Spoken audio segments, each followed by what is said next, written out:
चटणी वाटायला खायला गेले इथे काय शॉपिंग वगैरे आहे. आज आम्ही आलोय दोघेही रानामध्ये. आम्ही रानात गेलो.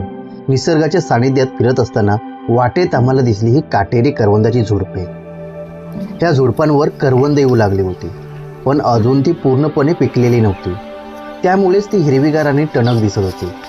हे पाठीमागे जी झाडे दिसत आहेत ना, ही झुडपं ही आहेत करवंदाची झुडपं आहेत. यांना कोणीही लावलेले नाहीत, ही स्वतःहून रुजलेले आहेत. ही झाडं साधारण 3 ते 4 मीटर उंच वाढतात. खूप काटेरी असल्यामुळे शेताला कुंपण घालण्यासाठी या झाडांचा मोठा उपयोग होतो. करवंद म्हणजे उन्हाळ्यातला आपला खास रानमेवा. ह्यालाच डोंगराची काळी महिना असं सुद्धा म्हणतात. चवीला आंबट गोड, आरोग्यासाठी हे फळ तर खूप गुणकारी असतात. कच्ची करवंद हिरवी आणि कडक असतात, पण जशी जशी ती पिकतात तशी तशी त्यांचा रंग बदलतो. ते मऊ होतात, गुलाबी, जांभळा आणि शेवटी गडद काळा, आणि त्याची चवही अधिक गोड होते. कच्च्या करवंदापासून लोणचं, चटणी आणि सरबत तयार केलं जातं. ही करवंदाची झुडपं कोकणात तुम्हाला डोंगर भागात पाहायला मिळते. रानातली डोंगर झाडे बघत आम्ही पोचलो आमच्या गावातील नदीवर. शाळेला सुट्टी असली की आम्ही ह्याच नदीवर आंघोळ करण्यासाठी यायचो. या नदीमध्ये तासनतास आंघोळ करायचो. रविवारचा दिवस तर पूर्णपणे नदीवर असायचा. सकाळी मासे पकडायला सुरू करायचो ते संध्याकाळपर्यंत. न कसली तहान, न कसली भूक. ही आहे आमची गावची नदी. ह्या नदीचं नाव आहे कामत. आता सध्या पाणी कमी आहे. पावसाला ती एवढी भरून जाते की पूर्ण खालपर्यंत पूर येतो त्या साईडने.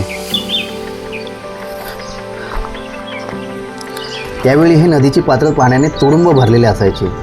आता हे पाणी कमी झालेले दिसते. आता तर मार्च महिना सुरू झाला आहे. मे महिन्यापर्यंत हे पाणी अजून आटून जाईल.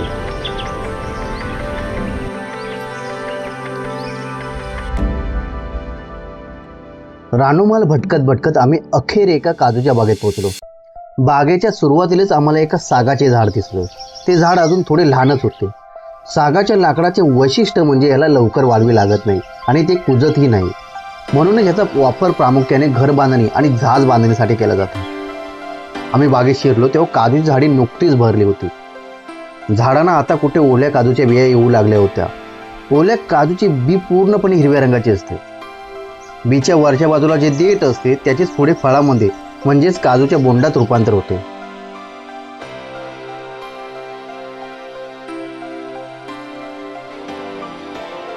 जवळपास सर्वच झाडांवर ओल्या बिया लागल्या होत्या.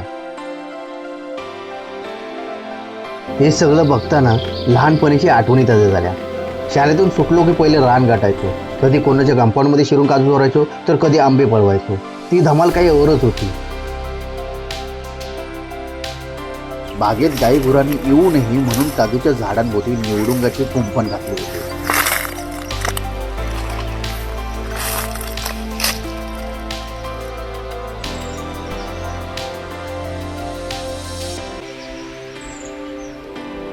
माझ्यासोबत आलेला रामशाबाई झाडावर चढला आणि एका मागून एक ओल्या काजूच्या बिया काढू लागला. ओल्या काजूच्या बियांची किंमत बाजारात सुक्या काजूच्या बियांपेक्षा जास्त असते. याचं कारण म्हणजे याचा आतला तो रसाळ गर आणि त्यापासून बनलेली काजूच्या गरांची भाजी. ज्यांनी ही भाजी एकदा खाल्ली तो आयुष्यभर याची चव विसरू शकणार नाही. 15व्या शतकात पोर्तुगीज हे झाड ब्राझीलमधून भारतात घेऊन आले. सुरुवातीला फक्त जमिनीची धूप थांबवण्यासाठी हे झाड लावले गेले, पण नंतर लोकांच्या लक्षात आले की हे झाडाचे फळ अत्यंत मौल्यवान आहे. काजूच्या झाडाच्या बिया काढून आम्ही घराच्या वाटेला निघालो.